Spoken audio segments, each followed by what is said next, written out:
திருச்சிற்றம்பலம். என்னாருடைய சிவனை போற்றி எந்நாட்டவர்க்கும் இறைவா போற்றி. அனைவருக்கும் வணக்கம். நெக்ஸ்ட் ஜென் சேனல் நேயர்கள் அனைவருக்கும் இந்த மாதம் ஆடி மாதம் எப்படி இருக்கும் அப்படிங்கிறது ஒவ்வொரு ராசியாக பார்க்கலாம். அதற்கு முன்னாடி இந்த மாதத்துல என்னென்ன கிரகங்கள் மாறுறாங்க அப்படிங்கிறத நம்ம பார்க்கலாம். ஃபர்ஸ்ட் பாத்துட்டீங்கன்னா புதன் அப்படின்னு சொல்லக்கூடியவர் இந்த மாதம் அந்நியின் போல 3 கேரக்டர் எடுக்க போறார். அதாவது இப்ப 7ஆம் தேதி வரைக்கும் வக்ரகதியில, 20ஆம் தேதி வரைக்கும் வக்ரம் நிவர்த்தியாகி தன்னுடைய சொந்த வீட்டிலேயே இருக்கிறார். அதே போல 20ஆம் தேதிக்கு மேல பாத்துட்டீங்கன்னா குருவோட சேர்ந்து நிக்க போறார். அதாவது 7ஆம் தேதி வரைக்கும் வக்ரகதி அப்படிங்கிறது கொஞ்சம் வில்லத்தனமாக இருக்கக்கூடிய ஒரு கேரக்டர், அந்நியன் கேரக்டர்ல இருக்க போறார். அதே போல 20ஆம் தேதி வரைக்கும் பாத்தீங்கன்னா புதன் தன்னுடைய சொந்த வீட்டுல இருக்கும்போது புதன் தான் காதல் கிரகம், அதனால நல்லா ரொமான்டிக்காவும் இருக்கிறதுக்கு உண்டான வாய்ப்புகள் கொடுத்துட்றாரு. அதே போல பாத்துட்டீங்கன்னா அடுத்தது பாருங்க அம்பியாட்டம். ஏன்னா குரு அப்படின்னு சொல்லக்கூடியவர் ஐயத்தன்மை தானே, ரொம்ப நல்ல ஒழுக்கங்களை சொல்லி கொடுக்கக்கூடியவர். அப்ப புதன் யாரோட சேர்றாரோ அவருடைய குணங்கள் அப்படியே இருக்குன்னு இருக்கு. அப்ப குருவோட சேரும் பொழுது அம்பி கேரக்டர்ல மாற போறாரு. சோ இதெல்லாம் பாத்துட்டீங்கன்னா ஒவ்வொரு ஜாதகத்துக்கும் மாசம் மாசம் அப்படியே லைட்டா மாறும். அப்ப என்ன நடக்கும் அப்படிங்கறதையும் நம்ம பாத்திரலாம். அதே போல பெரிய சர்ப்ரைஸான விஷயம் என்னன்னு கேட்டீங்கன்னா 7.5 சனி எங்களுக்கு வந்தது வந்து எங்களுக்கு நல்லா இல்லைன்னு சொல்லிட்டு இருக்கக்கூடியவர்களுக்கெல்லாம் ஒரு ஜாக்பாட்டா, யாருக்கெல்லாம் 7.5 சனி வந்ததுக்கு அப்புறம் ரொம்ப மோசமா இருக்கும் அவர்களுக்கு எல்லாம் இந்த சனி பகவான் 10ஆம் தேதி வக்ரகதி அடைகிறார். அப்போ சனி வக்ரம் ஆகும் பொழுது யாருக்கெல்லாம் சனி மாறினதுல இருந்து நல்லா இல்லையோ அவர்களுக்கெல்லாம் இந்த சனி வக்ரகதி 10ஆம் தேதியில இருந்து 136 நாட்கள் யோகத்தை கொடுக்க ரெடியா இருக்காருன்னு அர்த்தம். அப்போ உங்க ஜாதகத்திலேயே பாத்துக்கோங்க, சனி வக்ரமாக இருந்தால் மிகப்பெரிய யோகத்தை கண்டிப்பாக சனி பகவான் கொடுத்தே தீர்வார் அப்படிங்கிற அமைப்புகளும் உண்டு. அதே போல நான் எல்லா போன வீடியோஸ்லயும் நான் கொடுத்திருந்தேன், சுக்கிரன் கேது சேர்க்கை இருக்கு. பெண் குழந்தைகளையும் ஆண்களாக இருந்தால் பெண்களிடமும், பெண்களாக இருந்தால் ஆண்களிடமும் ரொம்ப கவனமா இருங்க. கணவன் மனைவிக்கு நிறைய சந்தேக குணங்களும் அதே போல பாத்தீங்கன்னா நிறைய பிரச்சனைகளும் வரும். இது ஒவ்வொரு ராசிக்கு தனிப்பட்ட முறையில கொடுத்திருந்தேன். அது போல இப்ப நிறைய விஷயங்கள் வந்து நம்ம இன்ஸ்டாகிராம்ல நியூஸ்ல எல்லாத்துலயுமே நம்ம பார்த்துட்டு இருக்கிறோம். இன்னும் இதனுடைய சேர்க்கை அப்படிங்கிறது ஆடி மாதம் 16ஆம் தேதி வரைக்கும் இருக்கு. இன்னும் நீங்க இந்த ஆடி மாதம் 16ஆம் தேதி வரைக்கும் இந்த சுக்கிரன் கேது சேர்க்கை அப்படிங்கிறது ஒரு சரியில்லாத ஒரு சேர்க்கை, பெண் சாபத்தினுடைய உச்சத்தினுடைய சேர்க்கை, ராகுவும் பார்க்கறதுனால அதே இடத்தை செவ்வாயும் பார்க்கறதுனால இதோட ஃபோர்ஸ் வந்து இன்னும் அதிகமாக போகுது. சோ ஆடி 16ஆம் தேதி வரைக்கும் நீங்க கொஞ்சம் ரொம்ப கவனமா இருக்க வேண்டும் அப்படிங்கறதை நான் சொல்லிக்கிறேன். செவ்வாய் பகவான் அப்படின்னு பாத்துட்டீங்கன்னாலும் உங்களுக்கு வந்து ரிஷபத்துல இருக்கார். 17ஆம் தேதிக்கு மேல பாத்துட்டீங்கன்னா அவர் மிதுன வீட்டுக்கு வந்துடுறார். சோ குரு சூரியன் 2 பேருமே சேர்ந்து சிவராஜ யோகத்தோட சேர்ந்து கடக ராசியில இருக்கார். 20ஆம் தேதிக்கு மேல புதன் அங்க வரும் பொழுது புதன் சூரியனும் சேர்ந்து புதாத்திய யோகத்தையும், இந்த 3 கிரக கூட்டணி சேர்க்கை அப்படிங்கிறது பினான்சியல் லெவல்ல பெரிய லெவல்ல கொடுக்கக்கூடிய ஒரு சேர்க்கையும், அதுவும் பெரிய எதிர்பாராத யோகத்தை கொடுக்கக்கூடிய சேர்க்கை அப்படிங்கிற அமைப்புகளும் உண்டு. இது எல்லாருக்குமே ஏதாவது ஒரு வழியில நல்லது பண்ணிட்டு தான் போகும், ஏதாவது ஒரு வழியில நல்லது பண்ணி கொடுத்ததே தீரும். அது யாராருக்கு எப்படி கொடுக்க போறாங்க அப்படிங்கறத நாம இந்த பதிவுல முழுமையாக பார்க்கலாம். கன்னி ராசிக்கு உண்டான ஆடி மாத பலன்கள் எப்படி இருக்கும் அப்படிங்கறத பார்க்கலாம். கன்னி ராசியை பொறுத்த வரைக்கும் பாத்தீங்கன்னா ராசி அதிபதி 3 சுயரூபங்களை எடுக்க போகிறார். எப்போ நீங்க இந்த கன்னிராசி என்ன ஆகுன்னு பாத்தீங்கன்னா இந்த மாசம் நீங்களும் 3 சுயரூபங்கள் எடுக்க போறீங்க. 7ஆம் தேதி வரைக்கும் வக்ரம், கோவம், கொஞ்சம் பிடிவாத குணங்கள், கொஞ்சம் எல்லா இடத்துலயோ இழுபறியாக இருக்கிறது, கொஞ்சம் பணம் வர்ற இடத்துல எல்லாமே கொஞ்சம் லாக் ஆகுறது, தொழில டென்ஷனா இருக்கிறது, தொழில வந்து என்னடா இப்படியே இருக்குது அப்படின்னு சொல்லிட்டு ஒரு வெறுப்புத்தன்மை, இதெல்லாம் ஒரு 7ஆம் தேதி வரைக்கும் இருக்கும். 7ஆம் தேதியில இருந்து 20ஆம் தேதி வரைக்கும் பாத்தீங்கன்னா ராசி அதிபதி அதே இடத்துல வக்ர நிவர்த்தியாகி ஆட்சி பலம் பெறுகிறார். அதற்கப்புறம் கொஞ்சம் மனசுல ரிலீஃப் ஆயிரும், தொழில் வளர்ச்சி இருக்கும். அதே போல பாத்தீங்கன்னா ஒரு பதவிகள் கிடைக்கிறது, அடுத்த ஸ்டேஜுக்கு போறதுக்குண்டான ஒரு வாய்ப்புகள், மனசு நிம்மதியா இருக்கிறது, செய்யற வேலை எல்லாமே கொஞ்சம் சக்சஸ் ஆகிறதுக்குண்டான ஒரு அமைப்பு, இதெல்லாம் ஒரு 20ஆம் தேதி வரைக்கும் இருக்கும். 20ஆம் தேதிக்கு மேல பாத்துட்டீங்கன்னா ராசி அதிபதியாக இருக்கக்கூடியவர் 11ஆம் இடம் லாபஸ்தானத்துக்கு வந்துடுறார். இது அதோட யோகம். அவ எப்படின்னு பாத்துட்டீங்கன்னா குருவோட சேர்ந்து வருகிறார். அப்ப 4ஆம் அதிபதி மற்றும் 7ஆம் அதிபதியோட சேர்ந்து வரும் பொழுது மனைவி மூலமாக வருமானம், கணவர் மூலமாக வருமானம், இல்ல அவங்களுக்கு செலவு செய்யறதுக்காகவே ஒரு லாபங்கள் அதிகமாக கிடைக்கிறது. கொஞ்சம் வீடு சார்ந்தது, சொத்து சார்ந்த பிரச்சனைகள் ஏதாவது ரிலீஃப் ஆகுது, அல்லது ஏதாவது வீடு வாங்கலாமா, சொத்துக்கள் வாங்கலாமா, ஒரு வண்டி வாகனங்கள் வாங்கலாமா அப்படிங்கிற எண்ணங்கள் எல்லாமே வர்றது, இதெல்லாம் நிச்சயமாக ஏற்படுத்தி கொடுப்பார். அதுல கூட யார் இருக்காருன்னு பாத்துட்டீங்கன்னா விரையாதிபதியாக இருக்கக்கூடிய சூரியன் இருக்கார்.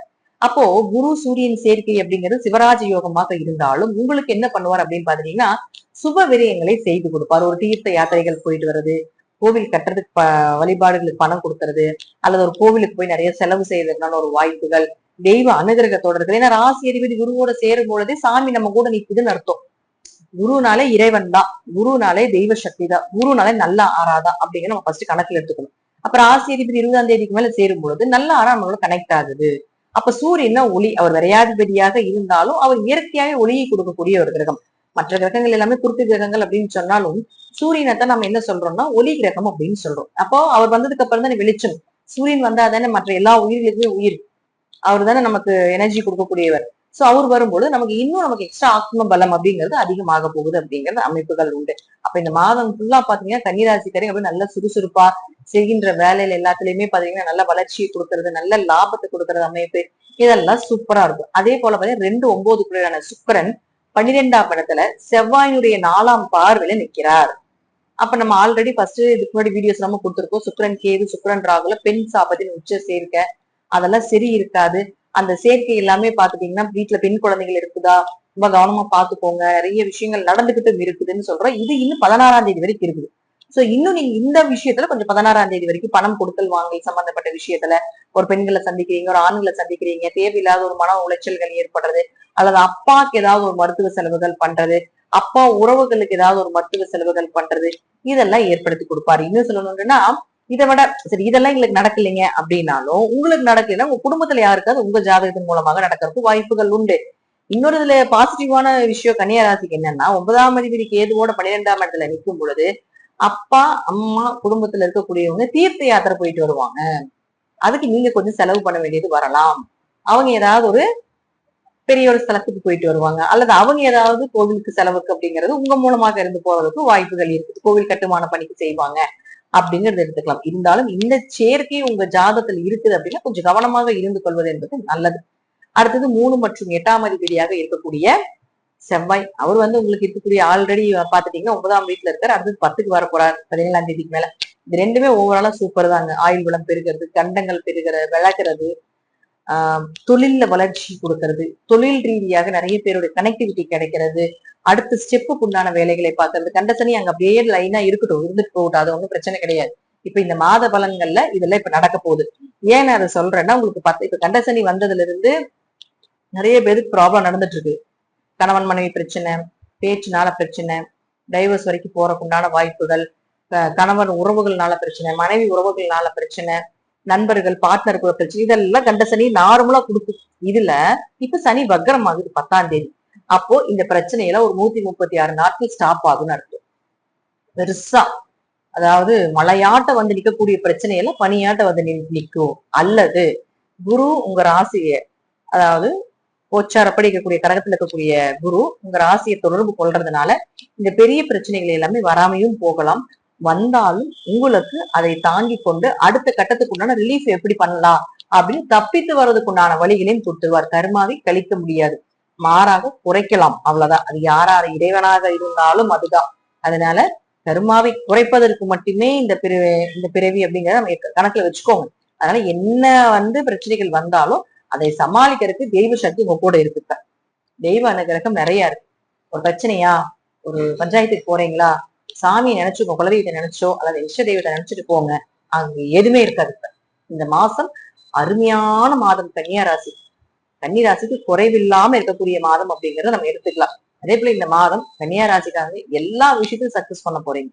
எல்லா விஷயத்திலுமே சக்சஸ் ஆக போறீங்க. குழந்தைங்க விஷயம், குடும்ப விஷயம், எல்லாத்துலயுமே சக்சஸ். பட் சுக்கிரன் கேது சேர்க்கை மட்டும்தான் கொஞ்சம் ப்ராப்ளத்தை கொடுக்கறதுனால கொஞ்சம் அதுல மட்டும் கொஞ்சம் கவனமா இருந்துக்கோங்க. அடுத்த விஷயம் என்னன்னு பாத்துட்டீங்கன்னா, மேக்சிமம் இந்த மாதம் நீங்க வழிபட வேண்டிய தெய்வம் அப்படின்னு பாத்துட்டீங்கன்னா, உங்க வீட்டுக்கு அருகில் இருக்கக்கூடிய ஏதாவது ஒரு பெருமாள் ஸ்தலத்துக்கு போய் நீங்க ஏலக்காய் மாலை சாட்சி வழிபாடு செய்யும் பொழுது உங்களுக்கு பெரிய பெரிய பெரிய கான்டாக்ட் எல்லாம் கிடைக்கும், பெரிய பண வரவு இதெல்லாம் கிடைக்கும். இந்த மாதம் மட்டும் ஒவ்வொரு மாசத்துக்கு ஒவ்வொரு வழிபாடுகள் இந்த மாதிரி இதை செய்யும் பொழுது நல்ல சக்சஸ் கிடைக்கிறதுக்கான ஒரு அமைப்புகளும் உண்டு. அதே போல பாத்தீங்கன்னா நம்ம ஏலக்காய் மாலை இல்ல ஹயகிரிவுக்கு தானே சாத்துவோம் அப்படிங்கறதெல்லாம் கிடையாதுங்க. எந்த தெய்வத்துக்கும் பெருமாளை சார்ந்து இருக்கக்கூடிய எந்த தெய்வத்துக்கும் நீங்க ஆஞ்சநேயருக்கு போடலாம், சுதர்சனருக்கு போடலாம், லட்சுமி நரசிம்மருக்கு போடலாம், யோக நரசிம்மருக்கு போடலாம், ஹயகிரிவருக்கு போடலாம். அதே போல பாத்துட்டீங்கன்னா தன்வந்திரி பகவானுக்கு போடலாம். இது போல பெருமாளை சார்ந்து இருக்கக்கூடிய எந்த தெய்வமாக, பெருமாள் அம்சம் பெற்ற எந்த தெய்வமாக இருந்தாலும் அந்த தெய்வத்துக்கு சாட்சி வழிபாடு செய்வது கன்னியா ராசிக்கு இந்த மாதம் இது மிகப்பெரிய விசேஷத்தை கொடுக்கும் அப்படிங்கிற அமைப்புகளும் உண்டு. லைட் கிரீன் யூஸ் பண்ணுங்க, அல்லது டார்க் கிரீன் 20ஆம் தேதி மேல யூஸ் பண்ணுங்க, சூப்பரா இருக்கும். ஒயிட் கலர் செம்ம லக்கா இருக்க போது உங்களுக்கு. மேக்சிமம் இந்த மாதம் எல்லாமே கன்னியா ராசிக்கு சக்சஸ் சக்சஸ் சக்சஸ் தான். நீங்க வழிபட வேண்டிய தெய்வம் அப்படிங்கறதையும் சொல்லியாச்சு. கொஞ்சம் யூஸ் பண்ணி பாருங்க, அப்பதான் தெரியும் எப்படி இருக்குதுன்ட்டு. நன்றி. மீண்டும் ஒரு நல்ல பதிவுல சந்திக்கலாம். திருச்சிற்றம்பலம், தில்லையம்பலம், ஸ்ரீ நரசிம்ம சரணம்.